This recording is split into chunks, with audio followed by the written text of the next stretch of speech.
Permettez-moi de vous demander si vous avez déjà atteint ce stade d'une relation où vous vous rendez compte que vous valez plus que le chaos émotionnel dans lequel vous viviez. Avez-vous déjà eu la force de vous éloigner, non pas par colère, mais par sagesse? Croyez-moi, lorsqu'une femme comprend enfin qu'elle vous a perdu, elle est frappée comme une vague froide et brutale. Mais voilà, c'est à ce moment-là que vous, en tant qu'homme de grande valeur, révélez vraiment le pouvoir de la maîtrise émotionnelle. Les stoïciens, comme Marc Aurèle et Épictète, nous ont enseigné une vérité indéniable. Le détachement émotionnel n'est pas une faiblesse, c'est une force. Lorsqu'une femme se rend compte que vous n'êtes plus disponible sur le plan émotionnel, c'est là que la véritable bataille commence. Elle ressentira le choc de vous perdre, mais ce n'est pas tout. Elle se rend compte qu'elle a perdu quelqu'un qui n'a pas besoin d'elle pour se sentir complète. Les stoïciens avaient compris ce principe. Lorsque vous êtes autonome, inébranlable dans vos principes et en paix avec vous-même, vous devenez irrésistible. Plongeons dans sa psyché et découvrons les vérités brutes qui se cachent derrière le voyage émotionnel auquel elle est confrontée lorsqu'elle réalise qu'elle a perdu un homme de grande valeur comme vous. Premier choc. Il ne s'agit pas d'une émotion passagère, mais d'un raz-de-marée de prise de conscience qui la submerge et qu'elle ne peut ignorer. Imaginez ceci. Vous avez été une présence constante dans sa vie. Un homme qui ne l'a pas poursuivi, mais qui a plutôt vécu dans un but précis. Vous n'avez pas demandé d'attention ou de validation, et lorsque vous vous êtes éloigné, quelque chose de profond en elle s'est réveillé. C'est à ce moment-là, lorsqu'elle réalise que vous n'êtes plus émotionnellement disponible ou désireux de lui plaire, que le choc se produit. Vous voyez, les femmes sont biologiquement conçues pour rechercher la sécurité, mais pas n'importe quelle sécurité, une sécurité émotionnelle profonde. Elles veulent un homme inébranlable, stable et fort dans ses propres principes. Lorsque vous vous détachez, lorsque vous cessez de rechercher son approbation, vous créez un vide émotionnel qu'elle ne peut combler. Vous avez retiré votre valeur émotionnelle de la table et elle doit maintenant affronter la dure réalité que vous n'avez jamais été aussi facilement remplaçable qu'elle le pensait. Marc Aurèle, empereur romain et philosophe stoïcien, comprenait mieux que quiconque le concept de contrôle émotionnel. Il a écrit « La meilleure vengeance est de ne pas ressembler à celui qui a commis l'injustice ». C'est exactement ce que vous faites lorsque vous gardez votre sang-froid émotionnel et que vous vous détachez avec dignité. Il ne s'agit pas de vous venger d'elle, mais de montrer que vos émotions et votre valeur ne sont pas dictées par ses actions ou sa présence. Comme les stoïciens, vous choisissez de rester inébranlable, insensible aux circonstances extérieures. En prenant du recul sur le plan émotionnel, vous lui montrez que vous ne vivez pas en réaction à son comportement. Vous n'êtes pas sa marionnette, et c'est une prise de conscience puissante pour n'importe quelle femme. Elle ressentira ce changement, cette absence, parce que vous ne jouez plus son jeu. Le choc n'est pas seulement que vous lui manquiez, c'est qu'elle réalise que vous êtes l'homme qui a la force intérieure de s'éloigner, de ne pas se laisser contrôler par des émotions ou des moments éphémères. C'est vous qui détenez le pouvoir.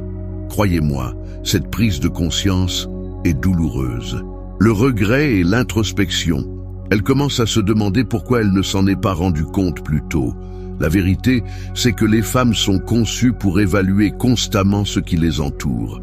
Et lorsque quelque chose de précieux leur est enlevé, leur esprit s'emballe. C'est comme si un interrupteur se déclenchait. Et maintenant, elle analyse chaque décision qu'elle a prise, chaque mot qu'elle a prononcé et chaque action qu'elle a entreprise dans la relation. Les stoïciens l'avaient parfaitement compris. Marc Aurèle a écrit un jour « L'âme se teint de la couleur de ses pensées. Lorsqu'une femme vous perd, ses pensées se tournent vers l'intérieur.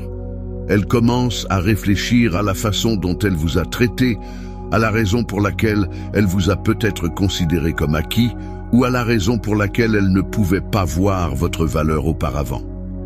Cette introspection peut parfois durer des semaines, voire des mois. Voici la dure vérité, guerrier. Les femmes aiment les défis. Lorsque vous devenez distant, lorsque vous ne la poursuivez plus, l'équation émotionnelle s'inverse. Elle commence à se demander si j'ai été trop froid. Est-ce que je l'ai fait se sentir insignifiant? Elle cherchera la réponse en fouillant dans ses propres actions pour trouver ce moment où elle vous a perdu. Sa fierté peut l'empêcher de l'admettre, mais au fond d'elle-même, le regret commence à s'installer. Ne croyez pas que toutes les femmes sont à l'abri de cette introspection. Même la femme la plus indépendante et la plus précieuse remettra un jour ou l'autre ses actes en question et se demandera ce qui n'a pas fonctionné. Mais il ne s'agit pas de lui faire regretter ce qu'elle a fait, il s'agit pour elle d'accepter le fait que l'homme qui était autrefois à ses côtés s'est maintenant élevé hors de sa portée. Elle commence à sentir le poids de ses erreurs, et cela l'oblige à reconsidérer tout ce qu'elle croyait savoir sur les relations. Le désir ardent de renouer le contact. Lorsqu'une femme se rend compte qu'elle vous a perdu, la prochaine vague émotionnelle qu'elle ressentira sera le désir irrésistible de se reconnecter. Mais il ne s'agit pas de n'importe quel désir. Il s'agit d'un désir ardent, d'un besoin profond et viscéral de vous ramener dans sa vie. C'est là que les choses deviennent intéressantes, guerrier. Les femmes sont des créatures émotives et lorsqu'elles réalisent qu'elles ont perdu quelqu'un de précieux, elles veulent rétablir le lien. Elle commencera par tâter le terrain, en envoyant des messages décontractés, en faisant des allusions ou même en essayant d'entamer des conversations qui semblent inoffensives. Mais ne te laisse pas berner, guerrier. Il ne s'agit pas de curiosité, il s'agit d'une manœuvre calculée, ancrée dans la biologie de l'attirance. Les femmes essaient instinctivement de reprendre le contrôle lorsqu'elles se sentent menacées. Lorsque vous restez insensible à ces tentatives, cela ne fait qu'alimenter son désir de prouver qu'elle peut vous récupérer. Voilà ce qu'il en est. Ce désir est une manifestation de son désir de ressentir à nouveau cette sécurité émotionnelle. En tant qu'homme de grande valeur, vous devez comprendre que lorsque vous restez calme et que vous n'êtes pas intéressé par une reprise de contact selon ses conditions, cela devient encore plus puissant. Vous n'êtes plus l'homme qu'elle peut considérer comme acquis, celui qui répondra à tous ses caprices. Votre indisponibilité émotionnelle devient votre meilleure arme. Mais n'oubliez pas qu'il ne s'agit pas de jouer à des jeux. Il s'agit de reconnaître sa propre valeur et de ne jamais se contenter de quelqu'un qui ne la respecte pas. Voici un autre point sur lequel il faut réfléchir. Les femmes confondent souvent leur désir émotionnel avec un désir de renouer le contact. Mais ce qu'elles recherchent en réalité, c'est un sentiment de contrôle, le sentiment qu'elles peuvent à nouveau vous influencer. C'est pourquoi vous ne devez jamais céder à la pression. Tu vois, guerrier, lorsque tu choisis d'aller de l'avant avec dignité et maîtrise émotionnelle, tu lui enseignes l'une des leçons les plus puissantes qu'elle puisse apprendre, à savoir que ses actes et ses paroles ont des conséquences. Souvenir persistant. Guerrier, lorsqu'elle vous perd, ce n'est pas seulement votre absence qui la hante, ce sont les souvenirs de tout ce que vous avez partagé. Ces souvenirs sont comme des échos aigus qui se répercutent constamment dans son esprit, lui rappelant ce qu'elle avait et ce qu'elle a perdu. Au début, ces souvenirs peuvent se manifester de manière fugace, en passant dans la rue ou en entendant une chanson qui lui fait penser à vous. Mais avec le temps, ces souvenirs ne s'estompent pas, ils se renforcent. Considérez-les comme un lien émotionnel, quelque chose qu'elle ne peut pas facilement rompre. Ce n'est pas seulement de la nostalgie.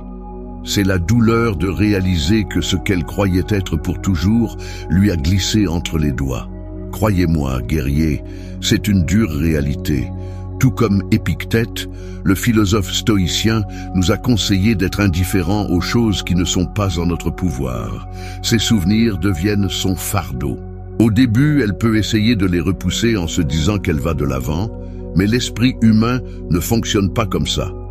Le passé persiste, surtout lorsqu'il est lié à une personne importante. Ces souvenirs persistants deviennent des fantômes qui occupent ses pensées, lui rappelant le temps que vous avez passé ensemble, la façon dont vous l'avez fait se sentir et la certitude que vous aviez autrefois de votre relation. Mais la véritable tragédie, c'est qu'elle ne peut pas recréer ce que vous étiez, Peu importe le nombre de fois qu'elle se remémore ses souvenirs, la connexion émotionnelle, la dynamique que vous avez partagée est irrémédiable. C'est pourquoi les souvenirs commencent à la piquer encore plus. Ils lui rappellent sa propre vulnérabilité, l'impermanence de tout ce qui lui était cher. Et c'est là, guerrier, que votre force entre en jeu. Vous avez appris que le passé est un professeur, pas un lieu de vie. Tu comprends que ta valeur ne réside pas dans ce que tu as perdu, mais dans la façon dont tu te relèves et continues à avancer. Alors qu'elle est piégée dans son propre cycle de souvenirs, vous restez fermement ancré dans le présent, concentré sur votre propre croissance et votre objectif. Votre chemin est inébranlable, alors qu'elle, rongée par des souvenirs persistants, peut rester attachée à ce qui a été, à réfléchir à ce qui se serait passé. Guerrier, lorsque la poussière retombe et que les dures réalités de la perte commencent à se faire sentir, un profond changement psychologique s'opère dans son esprit. Elle commence à se poser la question qui en a tourmenté plus d'un. Et si j'avais fait les choses différemment? Et si j'avais fait les choses différemment? C'est dans ce dialogue interne que le véritable poids émotionnel se fait sentir. Et si elle avait été plus patiente? Si elle avait écouté plus attentivement? Et si elle n'avait pas laissé ses propres insécurités vous repousser? Ces « et si » sont comme des pièges mentaux qui lui font ressasser ses erreurs passées, l'enfermant dans une boucle d'auto-accusation et de regret. Et bien que ces « et si » semblent être des réflexions innocentes, ils sont bien plus dangereux qu'il n'y paraît. Elles peuvent déformer sa perception de la réalité, lui faisant croire qu'elle peut réécrire l'histoire, qu'elle peut en quelque sorte réparer le passé. En réalité, comme le disait Sénèque, le grand philosophe stoïcien, nous souffrons plus souvent dans l'imagination que dans la réalité. Les « et si » ne sont rien d'autre que des scénarios imaginés, vides de toute substance véritable. Ils ne mènent nulle part. Ils n'ont d'autre pouvoir que celui de l'empêcher d'aller de l'avant et de grandir vraiment. Vous l'avez déjà vu. Lorsque les hommes s'attardent sur ce qui aurait pu être, cela les empêche de progresser. Il en va de même ici. Ceux qui restent bloqués sur ce qui aurait pu être sont ceux qui ne parviennent pas à vivre pleinement le présent, qui ne voient pas les opportunités qui s'offrent à eux. Et c'est précisément là, guerrier, que votre force stoïque entre en jeu. Vous ne vous attardez pas sur le passé. Vous ne vous attardez pas sur des situations hypothétiques. Vous savez que le passé est révolu et vous embrassez ce qui vous attend. Vous avez appris que le seul moment qui compte est celui que vous vivez, alors qu'elle se perd dans l'illusion des « et si ».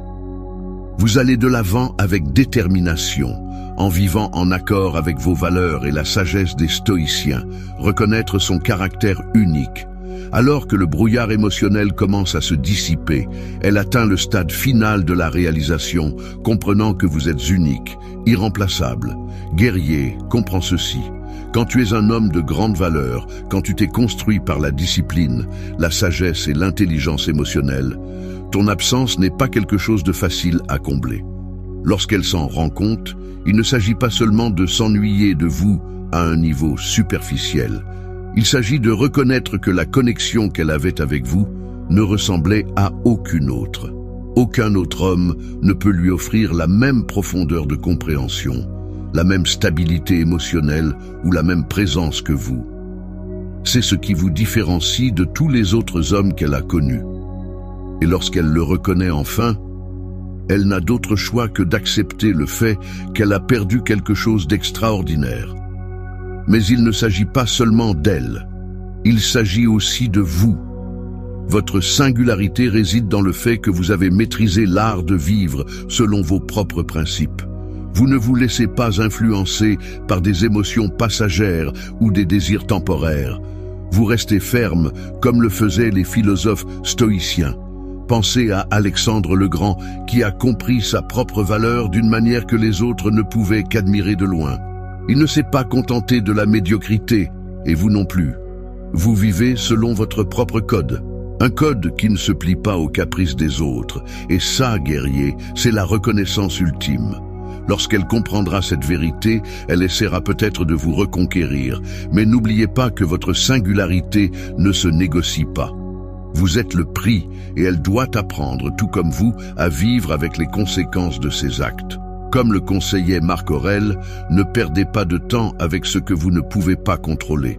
Vous ne pouvez pas contrôler sa prise de conscience de votre valeur, mais vous pouvez contrôler vos actions, et vos actions sont plus éloquentes que n'importe quel mot ou regret. Guerrier, permettez-moi de vous laisser sur cette pensée puissante. Lorsqu'une femme se rend compte qu'elle vous a perdu, il ne s'agit pas seulement d'un choc ou d'un regret, c'est le reflet de l'homme que vous êtes devenu. Les stoïciens, comme Marc Aurèle, qui dirigeait un empire avec clarté et sang-froid émotionnel, savaient que le véritable pouvoir vient de l'intérieur. Ils ne recherchaient pas la validation extérieure et n'étaient pas non plus victimes des émotions fugaces du moment. Ils vivaient dans un but précis, guidés par leurs propres principes et non par le monde qui les entourait. Et c'est exactement ce que tu fais, mon guerrier, lorsque tu t'éloignes avec le contrôle émotionnel. Tu n'as pas besoin de la poursuivre, de la supplier ou de lui prouver quoi que ce soit. Tu as maîtrisé tes émotions et c'est pourquoi elle ressent si profondément cette perte. Alors que vous poursuivez votre voyage de développement personnel, rappelez-vous ceci. Votre valeur n'est pas déterminée par la perception que quelqu'un d'autre a de vous. Les stoïciens le savaient bien. Ils nous ont enseigné que la véritable force réside dans le détachement, dans le fait de savoir que l'on est suffisant tel que l'on est. Alors, guerrier, si tu es prêt à incarner l'état d'esprit stoïcien, à rester émotionnellement inébranlable et inébranlable dans ton objectif, alors laisse un commentaire disant « Défi accepté ».